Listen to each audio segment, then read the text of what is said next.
છેલ્લા લાંબા સમયથી અટકી પડેલી ભરતી એટલે કે ગુજરાત એસટી વિભાગની ડ્રાઈવર કક્ષાની ભરતી, જેનું રિઝલ્ટ ગુજરાત એસટી વિભાગ દ્વારા બહાર પાડી દેવામાં આવ્યું છે.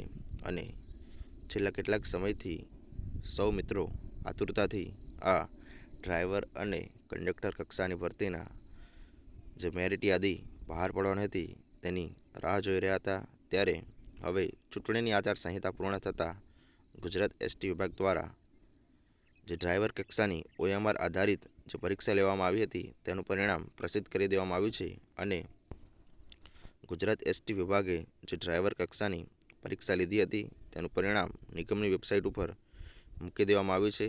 અને આવનારા દિવસોમાં જગ્યાના 3 ગણા ઉમેદવારોનું ડ્રાઇવિંગ ટેસ્ટ માટેનું જે મેરિટ લિસ્ટ છે તે આવનારા દિવસોમાં પ્રસિદ્ધ કરવામાં આવશે તેમ અહીંયા જણાવવામાં આવ્યું છે.